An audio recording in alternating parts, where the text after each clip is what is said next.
A beautiful morning to you. This is Housing Development, a program that answers your question on home ownership, housing mortgage, housing interiors, and designs anything and everything that's got to do with housing. I am your housing diva, Fleur Annie.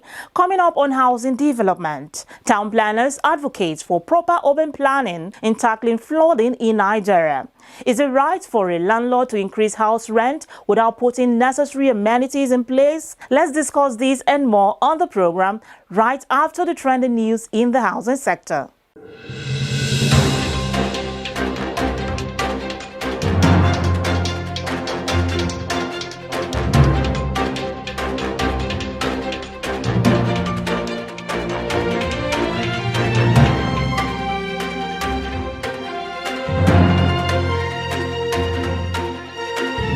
Stakeholders in the housing industry have poured out words of praises and prayers to celebrate housing finance icon Adedeji Adesemoye as he retires from the service of the Central Bank of Nigeria. Celebrating the development economist and housing finance expert, stakeholders congratulate him on his successful service to the country while wishing him a happy, peaceful and restful retirement in good health. Some notable stakeholders in the sector who sent in their goodwill messages to celebrate this fine gentleman and exemplary leader on his retirement are Chairman, Copen Group, Reverend Surveyor Ugochukwu, Abdul Hakim Huthman, Managing Director, Hydra Farm Engineering Nigeria Limited, Elizabeth Ogonebu, Regional Representative, Anglophone West Africa, Shelter Afrique, Town Planner, David Gavwa, Architect and Town Planner, Eukaria Alozie, CEO, Fesadeb Communications Limited, Festus Adebayo,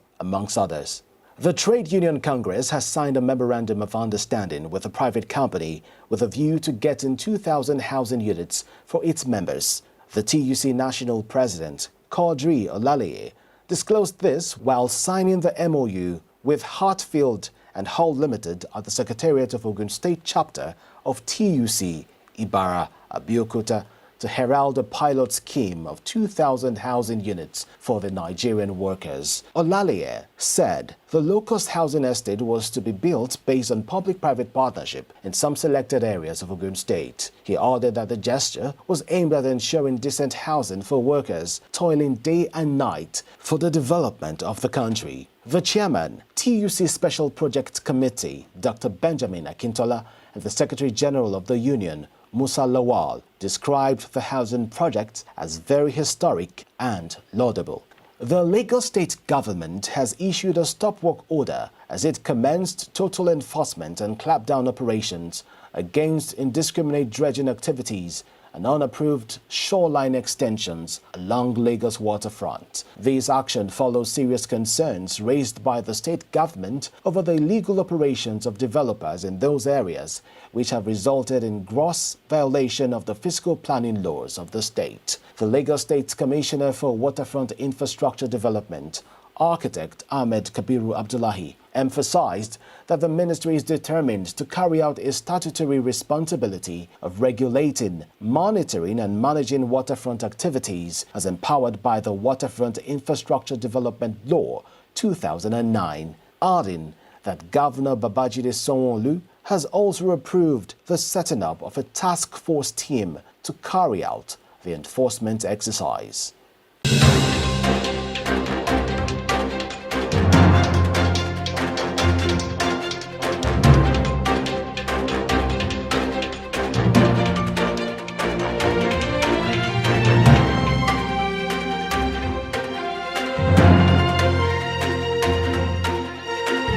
For housing news as they unfold in the sector, do well to visit www.africanhousingnews.com.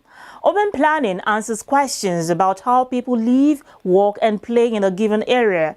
With the recent flooding experience in several parts of the country that has caused a lot of damage to families, communities and the nation at large, town planners advocate for proper urban planning before development to cushion the effects of flooding.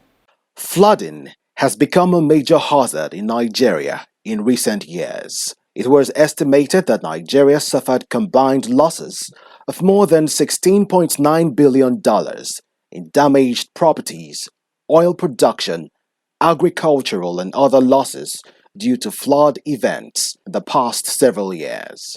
Increased flood events coupled with lack of coping capacity and high levels of vulnerability of the people have continued to put many lives and properties at risk. Stakeholders are therefore increasingly concerned about the threats of flooding to communal safety and national development. Town planner Olutoyin Ayinde, the national president of Nigeria Institute of Town Planners, says in mitigating the effects of flood, planning should be done before development, as planning precedes development. You do not develop before planning. The sequence all over the world is that planning precedes development, just like thinking precedes speaking. The good book says, do you see a man who speaks without thinking? There's more hope for a fool than for him. So do you see a man who develops without planning? There's more hope for a fool than for him. Such things like flood are the things that prove that fools are developing, because you are required to plan. And planning helps you to know the places that are floodable, the places that are wetland, the places that are low-lying. And when those information come to you, it helps you to take meaningful decisions of how to develop. He also stated that most flooding have been caused by non-adherence to principles of planning and physical planning standards. Flooding in estates like Trademore or others that may come in future, if we are not wise enough, it will be because we have not followed the principles of planning. We can't make headway trying to develop without planning. It's chaos. We are headed for destruction. In fact, the way I put it is that we either plan or we perish. Planning helps us to know how to properly organize our land uses. The absence of proper urban development planning process has over the years resulted in the gross distortion of ecological systems and has abused the floodplains, especially in the low-lying cities. In tackling flood risk in Nigeria, town planner Olutoyin calls on the federal government and all stakeholders involved to understand the concept of planning before development. The only way forward is as old as humanity.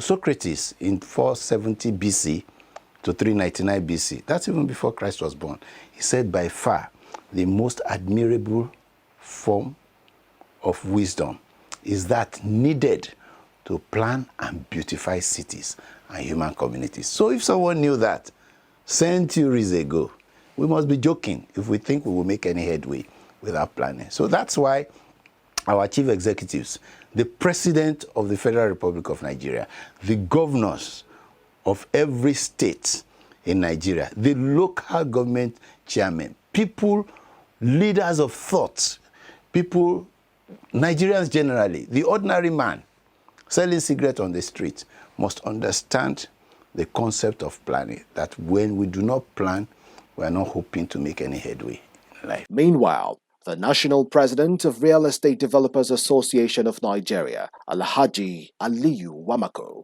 has also called on all developers and REDAN members to implement and adhere to the right-approved plans during construction.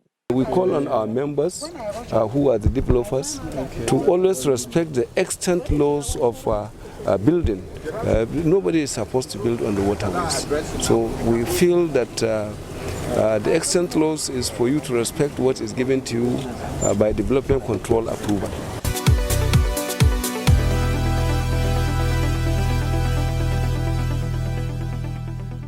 Town planner Olutoyin Ayinde there, the national president, Nigerian Institute of Town Planners, speaking on flooding and the need for urban planning, and also Dr. Aliyu Wamako advising all developers and REDAN members to adhere to the right-approved plan during construction to avoid cases of flooding in their housing estates. My name is Benga Al-Shafa, the Chief Executive of Federal Housing Authority, Keep watching Housing Program.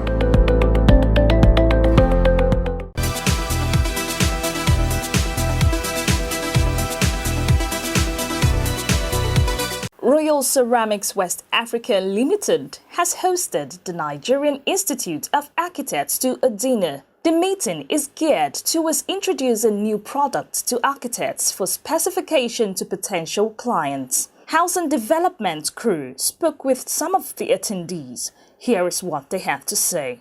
We are hosting an event for architects, NIA Abuja chapter, for their chair meeting. It's an annual event which used to happen in hotels or banquets. And this time, we are privileged that the architects have given us the opportunity to host them in our esteemed showroom here. This showroom we launched, or the gallery for tiles, ceramic and your building material need, we launched back in June 2021. And for discerning architects, builders, real estate developers, quantity surveyors, this is a one-stop shop for all their ceramic needs. We just had a chapter meeting here where the Royal Ceramics new showroom in Zone 5. And the whole idea was that as architects, we're probably the lead members of the built environment that need to specify these materials. So due to the long-standing relationship we've had with Royal, we said, all right, let's come have a meeting at your new showroom, and you take us around and show us the new products and services you have on the market. So we just finished the meeting. We're about to go into the tour to see what they have on the market. The architect is that person who creates the order within the built environment, and his job transcends designing buildings. You understand? Sometimes we need to bring order to time, sometimes we bring order to systems, sometimes we do bring order to structures, sometimes we even inculcate our traditions, our manner, our culture, in solving some of these problems, because the architect is that person who understands all of these nuances, and without that, sometimes we want to import solutions that are not going to work for us. But the architect has been trained, to understand the challenges that happen, especially within the built environment. This is a building expo. You can see that this is Royal Ceramic, all forms of building material, tiles, wall tiles, floor tiles, and all that. So we have come to see the latest in the industry, and they have invited us to come and see what they have, the new technology, the new materials, so that we as architects, we are the people that specify these materials, so that if we see that their goods are good, we can specify it to the people. When it comes to tiles and general sanitary wares for luxury and comfort, Royal Ceramics is the place to shop. Royal Ceramics Limited is a leading tile manufacturing company in Nigeria that has been producing vitrified, digital and roofing tiles in West Africa and serving the needs of builders in the industry since 1995. They are the 4th-time winner of Tiling Company of the Year from the prestigious Nigerian Housing Awards, with a huge palette of choices in tiles and sanitary wares. For durability and comfort, patronize Royal Ceramics.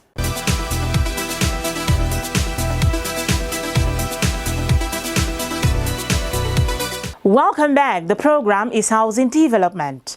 Branson Hammers Limited, a real estate development company, played host to Sokoto State Commissioner for Land and Housing and representatives of Sokoto State Government recently in Abuja as the team visited various housing projects of Branson Hammers. Let's have a look. The Commissioner for Land and Housing, Sokoto State, Honorable Aminu Bala Bodinga, and his team took a tour round the existing and ongoing construction sites of Branson Hammers in Abuja on Saturday. That the aim of their visit was to observe the good work Branson Hammers was executing, that they had visited about 5,000 hectares of land under development and 2,000 already developed. The purpose of our visit here is to see for ourselves the good work the Branson Hammers are undertaking, and I'm highly impressed. Since morning we have gone through the various construction sites, the completed and the ongoing one. We are here now. We see for ourselves a heavy investment in the housing. You can see they have about 500 hectares of land which they are developing. They already developed 2,000 houses. They are on various. They completed the 2,000, the 1,002 plus. They are on various stages of completion. At least this is giving us an insight of what Brands and Hammers stand for. I'm not aware of the company. It is now for the first time for me to come and visit the company. So I'm sure that they have the capacity, they have what it takes to collaborate with state government to improve the housing, the housing sector in Sokoto State. Yes. So this is the essence of our visit, and we are satisfied. So what remains for us is to go back, fine-tune all the necessary arrangements, and make sure that we move into actions, so that we are going to collaborate with them to build about 5,000 houses in Sokoto State, inshallah. Meanwhile, Honorable Aminu Bala stated that he was impressed with Brains and Hammers, adding the government of Sokoto State would embark on a deliberate partnership with the real estate company. Furthermore, he disclosed that in the area of housing in Sokoto State, the government is engaging so many development partners in order to cover the housing deficit in the state. The Sokoto State government is collaborating with so many development partners to ensure that they provide housing. We cover the housing deficit in the state. Presently, the state government constructed Kalambena housing estate, 500 housing estate in Kalambena. We are presently constructing another 500 housing estate in Gidan Salanke. The Kalambena one is completed and occupied. The Gidan Salanke is ongoing, and state government with collaboration with family homes, we are going to construct about 2,500 housing units in the state. And through direct contract agreement, the state government is agreement with indigenous company, which is expected to construct 342 housing estate. It's a special number in Sokoto. You can ask anybody.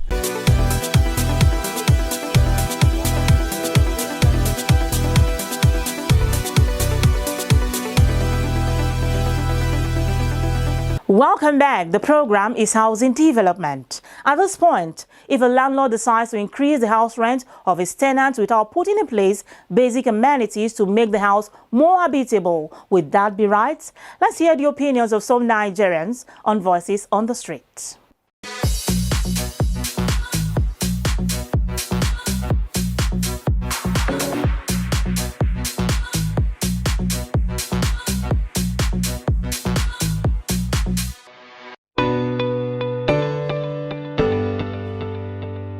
It is quite not good at all that a landlord will not renovate the house. The house belongs to the landlord, and the tenant will not go with the house anytime the tenant is going. So the landlord should take care of his house because it's property, because he earns from it, and it's part of his living. So it's advisable that landlord should take care of the house and not the tenant at all. The tenant need to be notified by the landlord before the increment, so that the tenant can decide whether to stay or not. Then concerning the renovation, if at all there is anything done such, being a landlord has the right to increase the house rent. But there is need for such a landlord to think about the tenant, the income, because many people, they use that as an avenue to impose the rent and at the same time cause a hardship to the tenant. Now, if you want landlord to renovate his house or to build another one, he has to think about the current price of cement. I think, as I'm talking to you now, all this quarry, where we are buying granite, They are telling us that in the next 2 weeks, the price of granite will increase. Now, what is going to happen with the house that we are selling? What is going to happen with the landlord that built house, that's collecting, that rely all his economy to pay his children school fees? He will feed, he will do everything based on housing. How do you want him to get money to renovate?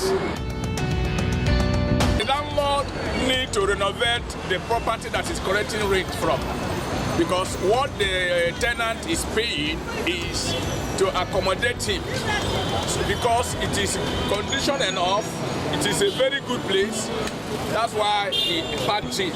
So the landlord has a power, a mandate to be renovating the property to keep the property fit for habitation.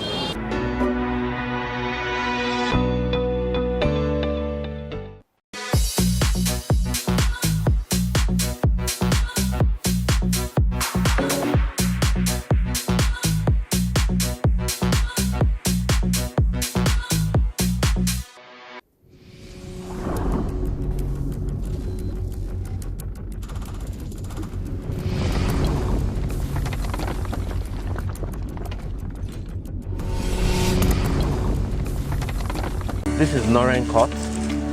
At this present stage of completion, we've done the entire plastering, piping and wiring on the internal, and right now we're working on the roofing. Yeah, they're the same, but 16 of terraces only. You can see what the quality of construction looks like. We seem not to compromise anything. Well, as it is now, we're looking at October ending, yes. You can see our roof is literally made of steel. That's to carry the weight of inverter panels that we intend to have in the future. As a matter of fact, we have transformers already installed in place, 2 transformers out there. We're making plans for 2 backup generators that will come with the estate. This is the entrance lobby, and this leads you into the kitchen. Yes. For some of our units, for people that like open lives, we remove the wrapped around wall for you, so that you have everything flowing into the sitting room. This is for privacy, as it were. You can actually come from upstairs straight into your kitchen. This is the first floor.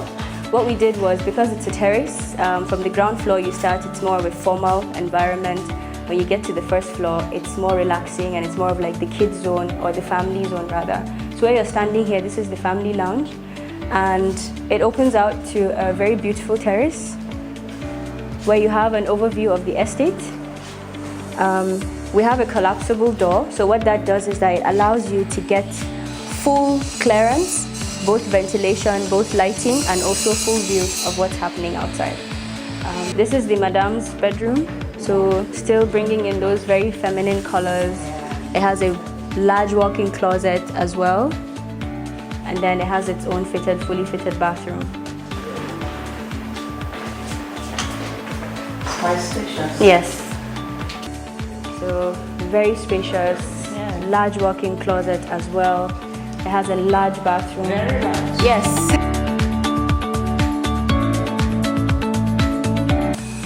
Just an insight about the thought, the thought process that guided the design. At Modern Shelter, we wanted to be different. We wanted the designs or the houses to be far from everyday. These elements are timeless. You can see the simple geometric patterns. You can see the arc. It's an element that has stood the test of time over decades, over centuries. So we decided to go with that.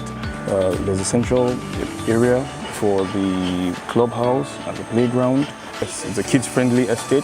It's a place where you'll really be proud to raise your kids. Modern Shelter actually works with you as a client and see where you stand in terms of your finances, and we structure a payment plan that works for each unique sort of situation. We have partnerships with financial institutions, so we're able to sort of provide you those options of keying into mortgages either through the commercial banks or through the federal mortgage banks as well, depending on your eligibility. We do get our marketers to sit down and take your brief, understand the situation more or less, and then give you the best options available to you, and then you can sort of key into it.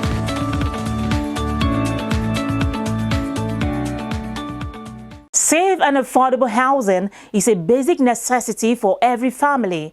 Without a decent place to live, people cannot be productive members of the society, children cannot learn, and families cannot strive. Low-cost housing should be given topmost priority in this country. Thanks for watching Housing Development. Keep it there same time next week. As always, I remain Flora Ani, your Housing Diva. See you soon.